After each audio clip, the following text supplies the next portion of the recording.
jin buang dah ke tempat jin buang anak.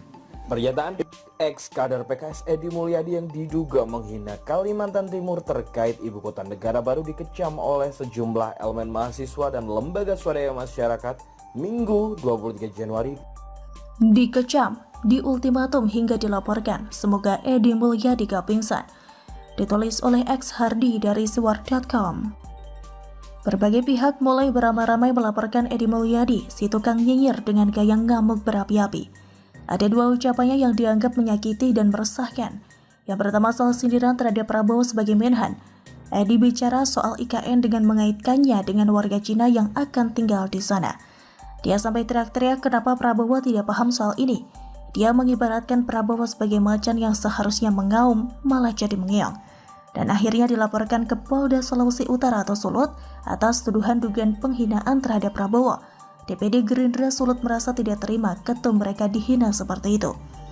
Iya, Pak Prabowo Subianto, ketua umum kita, ikonnya Partai Gerindra, kebanggaan kader Partai Gerindra. Jadi kita tidak terima kalau Pak Prabowo Subianto dihina dan difitnah orang, kata Ketua DPD Gerindra Sulut Koni Lolita Rumodor. Kalau saya ditanyai pendapat mengenai ini, saya merasa Edi tidak akan bermasalah. Tidak ada unsur penghinaan, tapi ini menurut saya ya, mungkin laporan ini bakal mentah atau sulit dilanjutkan. But who knows, siapa tahu ada kelanjutan atau saya salah memahami kasus ini. Yang kedua ini yang parah, Edi ibarat cari penyakit dan mengundang musuh dengan cara sekonyol-konyolnya. Edi malah mengibaratkan Kaltim sebagai tempat jin buang anak. Bisa memahami gak? Ini ada tempat sebuah elit, punya sendiri yang harganya mahal, punya gedung sendiri lalu dijual pindah ke tempat jin buang anak, kata Edi Mulyadi dalam potongan video segmen pertama yang beredar. Pasarnya siapa? Kalau pasarnya kuntilanak, genderuwo, ngapain gua bangun di sana? Katanya lagi dalam potongan video segmen kedua. Sebagai pemanasan, pemuda lintas agama di Kaltim sudah melaporkan Edi Mulyadi ke Polresta Samarinda kemarin. Selaku perwakilan dari pemuda lintas agama Kaltim, Daniel A. Sihotang sudah membuat surat pengaduan yang ditujukan kepada Kapolresta Samarinda. Kami telah mendatangi Polresta Samarinda, membuat surat pengaduan dan kronologi, dan Edi Mulyadi sebagai telapor, kata Daniel A. Sihotang. Daniel sudah di BAP untuk dimintai keterangan oleh penyidik terkait laporan yang dibuatnya. Dalam laporan itu, Daniel mewakili beberapa organisasi, yakni GP Ansor, Pemuda Muhammadiyah, GAMKI, Pemuda Katolik, Pemuda Hindu, dan Pemuda Konghucu. Dan sejauh yang saya tahu, ada dua kelompok lain yang rencananya akan melaporkan Edi Mulyadi. Laporan beruntun yang mungkin akan terus bertambah. Untuk kasus ini, saya juga tidak tahu persis apakah Edi Mulyadi bakal gol. Meskipun banyak yang geram dan berharap orang ini shock kena efek kejut. Surat tanggap orang ini pun lumayan masif. Tapi kasus ini jauh lebih berat dari dugaan hinaan kepada Prabowo. Unsur rasisnya sangat kuat dan tidak terbantahkan. Mudah-mudahan orang ini disikat saja, kurang ajar sekali mulutnya. Bahkan sudah banyak video kecaman dari beberapa elemen masyarakat di Kalimantan yang menuntut pertanggungjawaban Edi.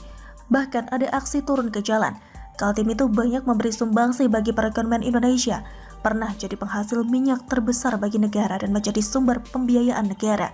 Pada era 70-an, Kaltim menjadi penyumbang devisa terbesar dari kayu.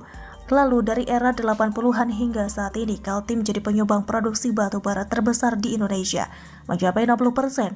Dan Edi dengan enteng yang mengaitkan wilayah ini dengan istilah tempat jin buang anak.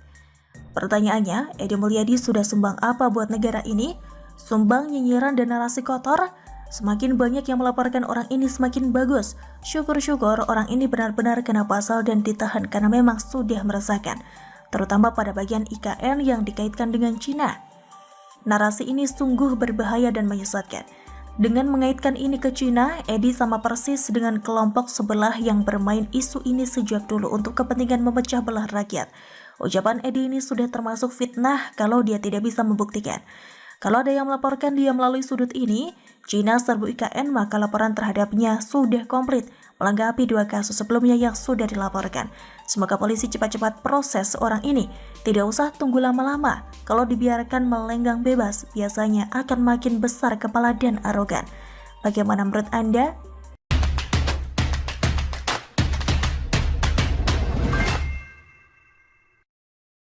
Jin buang dah ke tempat jin buang anak. Pernyataan ex-kader PKS Edi Mulyadi yang diduga menghina Kalimantan Timur terkait ibu kota negara baru dikecam oleh sejumlah elemen mahasiswa dan lembaga swadaya masyarakat Minggu 23 Januari. Sebut Kalimantan tempat jin buang anak. Edi Mulyadi, kader PKS yang tidak diakui. Ditulis oleh Adin dari Swar.com. Setiap orang mempunyai karakter yang berbeda-beda. Ada yang pendiam, ada juga yang agresif seolah mencari gara-gara.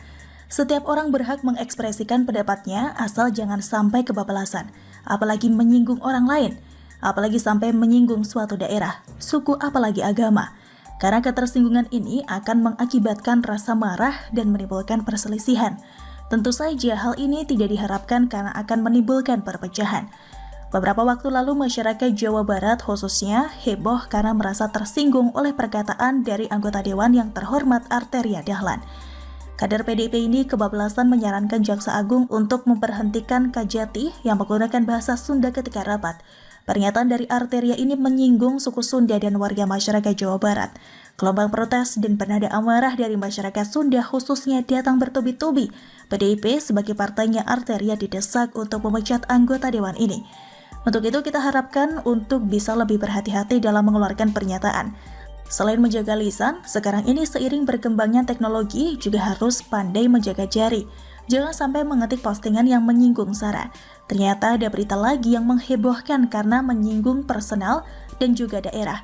Dalam cuplikan video yang dikirim oleh Connie, seorang pria yang disebut Edi Mulyadi diduga menghina Prabowo Subianto. Edi menyebut Prabowo seperti macan yang jadi mengeong dalam konten itu. Masa Menteri Pertahanan gini aja nggak ngerti sih, Jenderal Bintang 3, macan yang jadi kayak mengeong, nggak ngerti begini aja. Ini bicara soal kedaulatan negara bos, gila, gebleknya kelewatan gitu loh, ini mereka tinggal semua. Saat dibutuhkan tinggal kasih, siap selesai nih kita Indonesia, teriak Edi dalam video itu. Dia juga menyebut politikus Gerindra Hasim Joyo Hadikusumo adik Prabowo memiliki sejumlah lahan di lokasi proyek ibu kota baru. Sepertinya sosok Edi Mulyadi sudah salah jalan.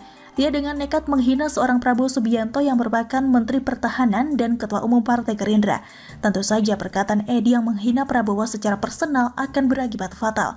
Partai Gerindra sebagai salah satu partai besar pasti tidak akan terima ketua umumnya dilecehkan. Edi Mulyadi saya kira harus bersiap dengan hukum. Karena para kader Gerindra tidak akan tinggal diam tentunya.